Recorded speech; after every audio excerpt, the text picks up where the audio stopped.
Hey guys, welcome back to the channel. Thanks for clicking a new video. Mine means a lot to you guys. Keep clicking. If you guys keep clicking, I'll keep making. And today we're looking at who can win this season. It's a very simple topic, but I think it's pretty nuanced here. With some people having great edits and other people being in great spots in the game. We're going to look at all of the people's edits and spots in the game, as well as what they've said so far. Is there possible winners quotes, and really narrow it down to 4 or 5 people who can win Survivor 44. If you haven't already, like, share, subscribe, do all that good stuff because it's free. It's easy and it really does help the channel out. Okay, so I think the first person that you have to talk about, and the one that I think all of us thought of when clicking on this video, is Carolyn. I mean, you just have to put Carolyn here in the pool of people who have an actual shot at winning, just based on her edit. I mean, she's got a historical edit, especially in this new era. I think she's gotten the biggest edit up to this point in any of these 4 seasons in the quote-unquote new era.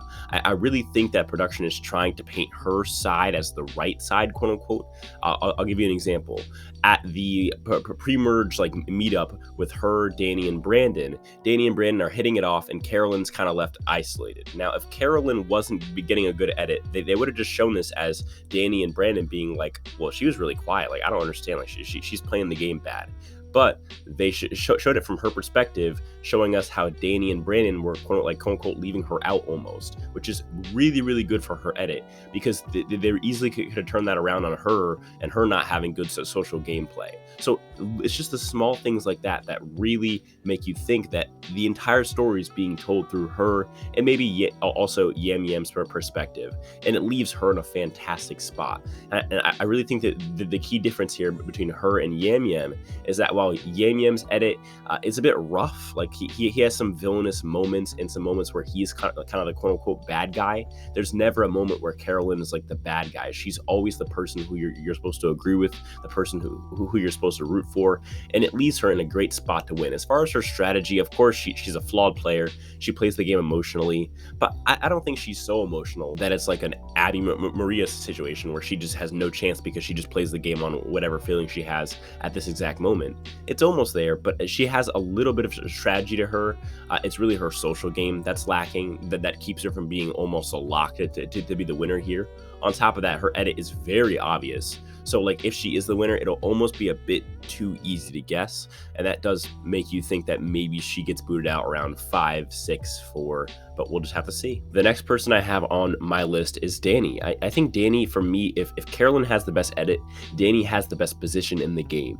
I mean, he is so good. I mean, he has all these allies, right? He has his whole original tribe on his side, and he can always dispose of the power couple on his tribe, which he knows about, but is still keeping a secret for later. On top of that, he has an idol, and he knows that Matt has a fake idol. I mean, there isn't many more people with more, I guess, knowledge about the Avengers in the game other than maybe Carolyn and Carson. I mean, he knows so much, and he's friends with so many people. On top of that, he's one of the few people with an actual #1 ally in Heidi. He has someone who will ride or die for him for the most part, at least from what we've seen so far. Really, the only negative here, because his edit's also been pretty good. Of course, he had this scene kind of shitting on Carolyn, not talking to her, but I think that was more to paint Brandon as a bad I guess, player in the game, and going to get booted out soon. I think Danny can kind of survive that bad scene. I think Danny's biggest problem is he's a threat. I mean, do you see him? He's clearly going to get voted out sooner or later. There's no way that they let Danny get farther in the game, probably past round 8, 7, and 6. So it'll be tough for him to get to the end, but if he does, I think he's a lock to win the game. And I think his edit is good enough to be a winner's edit at this point. It really does come down to, can he use his idol correctly? And of course, will his own tribe flip on him at any point? But I really do like him and Brand's relationship, as well as him and his original tribe, who are kind of running the game right now. The next person that I have is actually Yam Yam. So I know it's a bit curious because Yam Yam was a target this episode. It was him versus Josh, but I don't think that's necessarily like a game ender for him. I mean, we saw it be Gabler versus Ellie at the merge, and then it ended up, of course, being Ellie who lost and Gabler who won the entire game after that. I don't see an inherent problem with getting out your rival at the merge. Think like Dom from Ghost Island, who was literally a tie vote away from winning the game. Think about Boston Rob and Lex at the merge of All Stars. There's all types of times where this happens. In fact, it's actually good to have a rival for a winner's edit. The issue really that I have with Yam Yam is that his price tag, like where is he going to eventually fall off? Like where is his shelf life going to end here? He's such a giant threat, and that's really going to raise the bounty on his head. Now, going back to the positive, I really think that he is one of the better players on this season. I mean, for me, it's Danny, Yam Yam, and Carson are kind of up there as the three undoubted best players on this season, just on paper in a vacuum. And when you're a top 3 player on the season, that really, really helps. But a lot of times it really doesn't come down to who's the best player. It comes down to who's in the best spot. And right now, Yam Yam is, for the most part, on the bottom. And that is why he's not like a lock here. I feel like Carolyn's biggest problem is her just regular strategical ability. For Yam Yam, it's his spot in the game. And for Danny, it's the fact that he's a giant threat. So most people have that Achilles heel.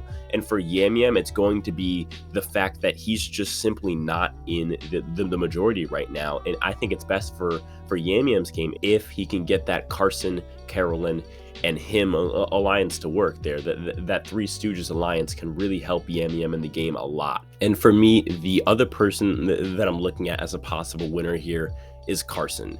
Now, it's funny because I've had Carson at number 1 on my power rankings the past few weeks over on my power rankings podcast. But I think it's mainly not really because of his edit or because of his gameplay or spot in the games. It's kind of a fourth invisible option, which is his options. I mean, he has so many options here. I think Carson can make friends with anybody on the season and be their number 1.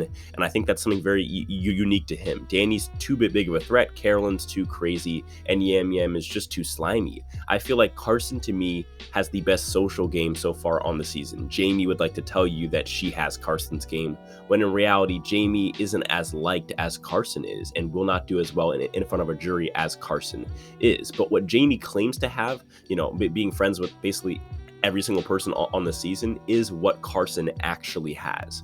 I think Carson will do wonders in a post-merge, and the amount of options he has, really the only way that things can go wrong is if they all collapse on him and they all realize that they're being played by him.